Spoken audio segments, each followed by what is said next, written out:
আমার বিরুদ্ধে বলে না, কালকেও এসে বলবে গদ্দার গদ্দার গদ্দার। সবচেয়ে বড় গদ্দারের নাম মমতা ব্যানার্জি। কেউ চিন্ত না, ফাউ ফাউ করে ঘুরতো সুব্রত মুখার্জির পিছনে। রাজীব গান্ধী 84 সালে টিকিট দিল, সবাই চিনল সোমনাথ চ্যাটার্জিকে হারিয়ে দিয়ে। 98 সালে কংগ্রেস তাড়িয়ে দিল, রাস্তায় ঘুরছে ফাউ ফাউ ফাউ করে। ভারতরত্ন অটল বিহারী বাজপেয়ী বলল গরিবের মেয়ে, আশ্রয় দিল, অটলজির সঙ্গে বিশ্বাসঘাতকতা করলো। সবচেয়ে বড় গদ্দারিনী যদি কেউ হয় মমতা ব্যানার্জি। 11-র আগে বলেছিল আমাকে ক্ষমতায় আনুন, শিল্প কি করে করতে হয় দেখিয়ে দেব। বলেছিল কর্মচারীদের ডিএ তোমার অধিকার। 21-এর আগে বলেছিল ডবল ডবল চাকরি। একটা কথাও রাখতে পারেনি। আপনারা নিজেরাই অভিজ্ঞতা দিয়ে বুঝেছেন। হ্যাঁ, উনি কি করেছেন? গোটা বাংলাকে ভাতা ভিক্ষা ভর্তুকিতে করে দিয়েছেন। সিপিএম রেখেছিল 1 কোটি বেকার, আপনি করিলেন 2 কোটি বেকার। সিপিএম এর আমলে পরিযায়ী শ্রমিক ছিল 5 লাখ, আপনি করিলেন 50 লাখ। সিপিএম এর আমলে ঋণ ছিল 1,98,000 কোটি টাকা, আপনি করিলেন 6,93,000 কোটি টাকা। এই রাজ্যের নেত্রী বটে শিল্প বাগান গুজরাটে, সিঙ্গুরের তৈরি করা কারখানাকে ডিনামাইট দিয়ে উড়িয়ে দিয়েছেন। আপনি এই কাজগুলো করেছেন, আস্টিকাল লাগিয়েছেন। হরখালি রাস্তা হচ্ছে প্রধানমন্ত্রী গ্রাম সড়ক যোজনার।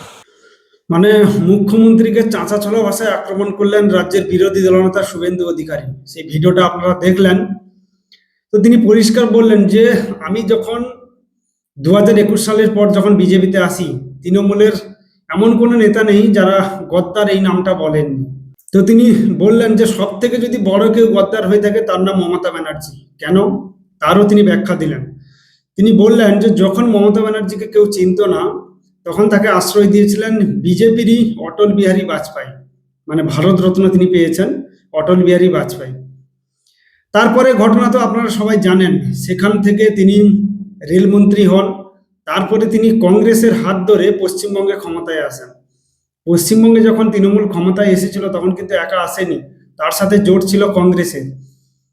কিন্তু তিনি কি করলেন, ক্ষমতায় এসে কংগ্রেসকে হাঁটিয়ে দিয়েছেন। মানে হাঁটিয়ে দেওয়া মানে শুধু যে এমনি হাঁটিয়ে দিয়েছেন তা নয়, কংগ্রেসের ম্যাক্সিমাম কর্মীকে পিটে মেরে মানে কি অবস্থা করে তাদেরকে পুরো দল থেকে বাদ দিয়েছে। মানে তাদেরকেও ছেড়েছেন। তারপরে আপনারা তার আগে জানেন নিশ্চয়ই যে মমতা ব্যানার্জি কিন্তু একসময় কংগ্রেস করতেন। প্রথম থেকে তিনি কিন্তু তৃণমূল দলে ছিলেন না, তৃণমূল দল কোনো ছিলই না প্রথম থেকে। তিনি প্রথম এনডিএর সাথে ছিলেন, সেখানে অটল বিহারী বাজপেয়ী তাকে আশ্রয় দিয়েছিল। তারপর তিনি কংগ্রেস করলেন, কংগ্রেসের সাথে ক্ষমতায় এসে তিনি দল গঠন করলেন তৃণমূল। যদিও তৃণমূল দলটা কংগ্রেসের সাথে জোট করার আগে, তারপরে নয়, ক্ষমতায় আসার আগে থেকে তৃণমূল দল। কিন্তু মানে চিটিংবাজিতেও তিনি কিন্তু কম নন, সেটাও একটা প্রমাণ হয়ে যাচ্ছে। গদ্দার যদি শুভেন্দু অধিকারীকে বলা হয়, মানে তার থেকে বড় গদ্দার কে হতে পারে সেটা আপনারা নিশ্চয়ই বুঝতে পেরেছেন। তো বাকি বক্তব্যটা শুনুন, তারপরে আসছি বিস্তারিত খবরে। গুয়াবাড়িয়া রাস্তা হচ্ছে প্রধানমন্ত্রী গ্রাম সড়ক যোজনার। চকলালপুর রাস্তা প্রধানমন্ত্রী গ্রাম সড়ক যোজনার রাস্তা। আশাতলার রাস্তা প্রধানমন্ত্রী গ্রাম সড়ক যোজনার রাস্তা। আপনি তার উপরে একটা করে স্টিকার লাগিয়ে দিয়েছেন, বাংলা গ্রামীণ সড়ক যোজনা, আর আপনার একটা করে ছবি। অনুপ্রেরণায় ঠেলায় প্রাণ অষ্টাগত। মোদিজি দিয়েছে বাথরুম, আপনি বাথরুমের গায়ে লিখে দিয়েছেন MNB, মিশন নির্মল বাংলা, আসল নাম স্বচ্ছ ভারত অভিযান। মোদিজি দিয়েছেন বাড়ি, আপনার নেতা গোয়াল ঘর দেখিয়ে খেয়ে ফেলেছে বাড়ি। আর যে কটা বাড়ি হয়েছে কাটমানি খেয়ে 20,000 করে, বাড়ির গায়ে লিখে দিয়েছেন বাংলা আবাস যোজনা। আমার গুঁতায় আবার পরে মুছে লিখেছেন প্রধানমন্ত্রী আবাস যোজনা।